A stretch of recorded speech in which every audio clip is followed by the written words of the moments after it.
Sebagai seorang ibu bekerja, kesempatan untuk mengenalkan anak tentang literasi memang terbatas. Namun, aku percaya literasi tak hanya lahir dari ruang kelas. Ia tumbuh dari setiap momen sederhana yang kami ciptakan bersama. Dan semuanya dimulai dari meja makan. Di hadapan kami tersaji beragam kuliner khas Palembang, Sumatera Selatan. Ada serikayo yang manis dan lembut, kue koco dengan cita rasa khasnya, ketan serundeng yang gurih, tekwan yang hangat, serta burgo, makanan tradisional yang telah diwariskan dari generasi ke generasi. Sambil menikmati setiap hidangan, aku bercerita kepada anak-anak tentang nama, rasa, dan asal makanan yang mereka santap. Mereka mencoba, lalu mengingatnya dengan cara mereka sendiri. Bagiku, inilah langkah sederhana menumbuhkan literasi budaya. Sebab ketika anak mengenal warisan daerahnya sejak dini, mereka bukan hanya belajar tentang makanan, tetapi juga belajar mencintai jati diri dan tanah kelahirannya. Pengenalan literasi kami berlanjut ke tempat yang selalu menghadirkan begitu banyak cerita, yaitu toko buku. Bagiku, mengenalkan anak pada buku bukan tentang seberapa cepat mereka bisa membaca, melainkan tentang menumbuhkan rasa ingin tahu sejak dini. Aku membiarkan mereka melangkah ke rak-rak buku, melihat warna-warni sampul, membuka halaman demi halaman, lalu memilih buku yang paling menarik perhatian mereka. Aku percaya, ketika anak diberi kesempatan untuk memilih, mereka akan merasa bahwa membaca adalah sebuah petualangan, bukan kewajiban. Dari rasa penasaran yang sederhana itulah kebiasaan membaca mulai tumbuh. Satu buku membuka satu cerita melahirkan banyak pertanyaan, dan dari setiap pertanyaan, anak belajar memahami dunia dengan caranya sendiri. Enggak ya, dua. Betul. Ini berapa ya? 3. Betul nggak ya?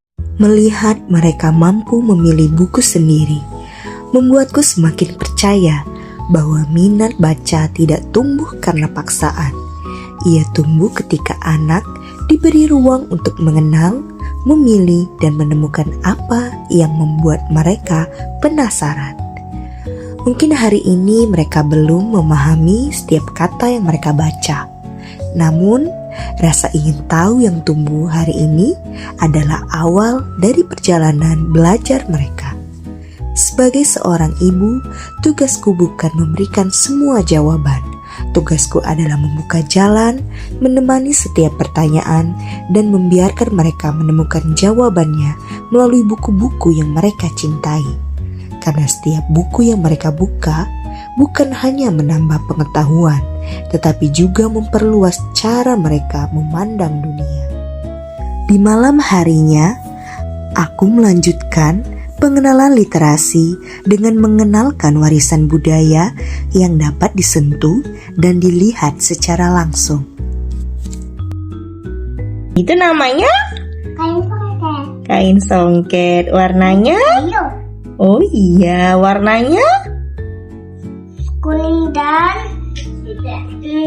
merah dan hitam. Oh, ada hitamnya. Asalnya dari mana? Palembang. Oh iya, dari Palembang. Itu bentuk gambarnya gambar apa? Merah sama kuning. Gambarnya ada bulat-bulatnya itu seperti bunga. Cantik sekali. Cantik. Cantik sekali ya. Ya, Iya. Adek tahu sekarang itu namanya apa tadi? Namanya kain songket. kain songket. Oke.